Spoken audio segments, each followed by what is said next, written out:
खरा आनंद कुठल्या गोष्टीचा असेल तर तो आनंद म्हणजे आपल्या वारकरी संप्रदायाचा आनंद आहे. आणि वारकरी संप्रदाय जर कशाशी जोडलेला असेल तर आपल्या हिंदू धर्माशी जोडलेलं आहे.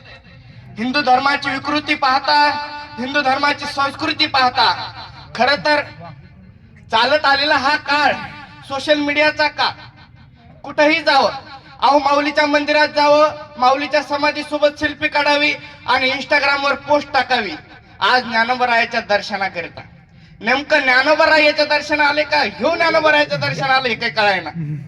असो, पण आपला हिंदू धर्म का जोपासलेला आहे, आपला हिंदू धर्म का टिकलेला आहे, त्याच्या मागे दोन कारण आहे.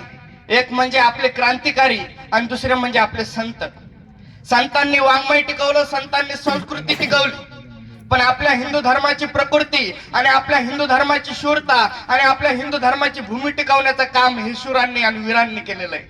त्यापैकी आपल्या महाराष्ट्राला वाचवणारे, आपल्या अखंड हिंदुस्थानाचे आराध्य दैवत छत्रपती शिवाजी महाराज असतील, छत्रपती संभाजीराजे असतील, यांचे आपल्यावर अनंत उपकार आहे. जे अगदी ज्याप्रमाणे आपल्यावर ज्ञानोबारायांचे उपकार आहे, ज्याप्रमाणे आपल्यावर तुकोबारायांचे उपकार आहे. गाथा ज्ञानेश्वरी त्यांनी लिहिली, पण गाथा ज्ञानेश्वरी तुमच्या आमच्यापर्यंत कशाच्या माध्यमातून पोहोचली? ती पोहोचली फक्त छत्रपती शिवाजी महाराज आणि संभाजीराजांच्या क्रांतीसाठी. ज्यावेळेस 1664ला काशीमध्ये आक्रमण होतं, यवनांचं आक्रमण होतं, काशीचं मंदिर तोडलं जातं, नवे नवे काशीचा लिंग तिथून उचलून प्रत्यक्ष जो स्वयंभू लिंग होतं ते स्वयंभू लिंग ज्ञानवापी मशिदीमध्ये आता सध्या जे स्थित असलेले ज्ञानवापी विहीर आहे त्या विहिरीमध्ये शेवटला टाकलं जातं. याचं कारण काय? असा कोणीही छत्रपती शिवाजी राजांसारखा शूर त्या ठिकाणी त्या भूमीवर जन्माला आलेला आहे. त्या काशी भूमीचं खरं तर ते दुर्दैव असलं पाहिजे की त्या दुर्दैववान भूमीमध्ये छत्रपती शिवाजीराजांसारखा, छत्रपती संभाजीराजांसारखा एकही शूर जन्माला आला नाही. म्हणून मी काय म्हणत असतो, निराळ्या छातीने महाराष्ट्राला हलून गेला, निराळ्या छातीने महाराष्ट्राला हलून गेला, मुठभर हिंदूंना घेऊन हजारांना लढून गेला, असा एकच राजा होऊन गेला ज्याला देवाने स्वर्गात मुजरा केला, मुजरा केला, मुजरा केला. खर तर सांगायचा विषय फक्त एवढाच होता की आपला हिंदू धर्म कशा पद्धतीने वाचला पाहिजे, आपला हिंदू धर्माची काय पद्धतीने वाटचाल चालली पाहिजे. खर तर एखादा 3 वर्षाचा मुलगा, मी त्या धर्माचा नामोल्लेख करत नाही कारण की इथून किती व्हिडिओ व्हायरल होती मला सांगता येत नाही, म्हणून त्या धर्माचा मी नामोल्लेख करीत नाही, पण तो त्यांच्या धर्मस्थळावर जातो आणि त्यांच्या धार्मिक प्रार्थना पाठ करतो. पण आपल्याला हे सांगता येत नाही की आपल्या घरच्या मुलाला देखील पसायदान पाठ आहे का नाही, हे देखील आपल्याला सांगता येत नाही. अहो ते जाऊ द्या, कर्पूर गौरम करुणावतारम हा श्लोक देखील आपल्या घरच्या एखाद्या लहान मुलाला पाठ आहे का हे माहित नाही. पण त्यांच्या धर्माच्या प्रत्येक 5 वर्षीय 3 वर्षीय मुलाला त्यांची संपूर्ण प्रार्थना आहे, पाठ आहे. याच्यावरून आपल्याला लक्षात आहे की कट्टरता कुठून सुरू होते, आपल्या धर्मनिष्ठता कुठून सुरू होते. ती धर्मनिष्ठता लहानपणापासून रुजवली जाते. आणि ज्यावेळेस एखाद्या बाळाला त्या धर्मनिष्ठतेचं बाळकडून पाजवलं जातं त्यावेळेस तो आयुष्यभर नवे जोपर्यंत तो अग्नीच्या शेवटच्या टप्प्याला राहत नाही, जोपर्यंत मृत्यूला भेटत नाही, तोपर्यंत तो त्याचा हिंदू धर्म टिकून ठेवत असतो. म्हणून आपल्या हिंदू धर्माची कट्टरता ही लहानपणापासून सुरू केली पाहिजे. कीर्तनाला लहान मुलांना कोणाचं रे पोचला याला त्या बाहेर असं म्हणलं नाही पाहिजे. येऊ द्या, ते आरडा करतोय, आज आरडा करीन, उद्या ओरडा करीन, पण एक दिवस असं येईल त्याच्या आयुष्यात की तो शांत बसून कीर्तन ऐकेल.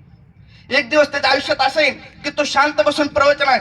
त्याच्यामुळे तुम्ही कीर्तन करत असताना, तुम्ही प्रवचन करत असताना आवर्जून सांगा, मायला म्हणतात उठा, घरचे आपले सगळे चिल्ले पिल्ले घेऊन कीर्तन ऐका, प्रवचन ऐका, त्यांना हरिपाठ सांगा, त्यांना माऊलींचा पसायदान सांगा, माऊलींचं चरित्र सांगा, ज्ञानोबरायांचं चरित्र, तुकोबारायांचं चरित्र सांगा. आधी करून सर्व जे संत आपल्याला माहित नाही, बंका महाराज असतील, जे आपल्या संत मालामध्ये, भक्त मालामध्ये चरित्र आलेले सगळ्यांचं चरित्र सांगा. अहो आपल्या धर्माच्या लोकांना आपला धर्म आकृष्ट करतो यात काही नवले. मोहम्मद याकूब नावाचे एक संत होऊन गेले अजमेर मध्ये. त्या मोहम्मद याकूबना काहीच नव्हतं, माऊली त्यांच्या आईंना फक्त रामचरितमानस ऐकण्याची इच्छा होती.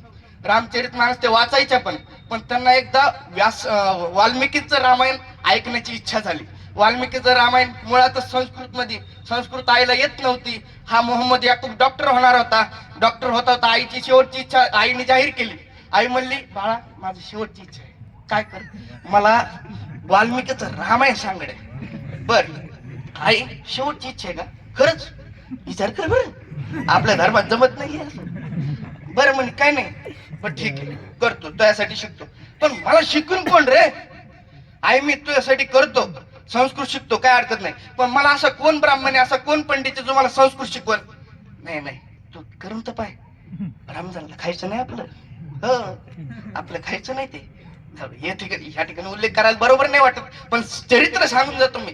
हा नाही खायचं, त्यांनी केलं आईच्या इच्छेसाठी, करावं लागतं ना, मातृपितृ देवो भव. असू द्या, केलं आईच्या इच्छेसाठी. ब्राह्मण एक तयार झाला, संस्कृत शिकले 6 महिन्यात, अगदी तीव्रतेने संस्कृत शिकले. संस्कृत शिकल्याबरोबर आईला सांगायला बसायचे, रात्री बसायचे तर थेट सकाळी उठायचे. आई तल्लीन व्हायची, कारण की आईला रामाची गोडी ही लहानपणापासूनच लागली होती. आईला समाधी लागण्यात याच्यात काही नवल नाही, पण हे सांगता सांगता यांना पण समाधी लागायला लागली. आणि मोहम्मद याकूब नावाचे एक भक्तमालामध्ये मोठे संत तयार झाले अजमेर जिल्ह्यामध्ये, ज्यांनी पुढे कृष्ण भक्तीचाही प्रचार केला, राम भक्तीचाही प्रचार केला. म्हणून आपला धर्म श्रेष्ठ आहे हे याच्याहून कळतं. आपला धर्म फक्त आपल्या धर्माच्या लोकांना आकृष्ट करत नाही, तर इतर धर्माच्या लोकांना देखील आकृष्ट करतो. ज्यांचे की नियम आपल्याबद्दल देखील विरोधी आहेत, आपल्यापासून सर्व विरोधी असलेल्या धर्मांना देखील आकृष्ट करणारा आपला हा सनातन वैदिक हिंदू धर्म आहे. आणि अशा हिंदू धर्माला टिकवण्याचे धुरा तुमच्या आमच्या सर्वांच्या हातात आहे. एवढं बोलून मी माझे 2 शब्द संताजी महाराजांच्या चरणी ठेवतो, मोठ्या माऊलींच्या चरणी ठेवतो. जय हिंद, जय महाराष्ट्र, रामकृष्ण.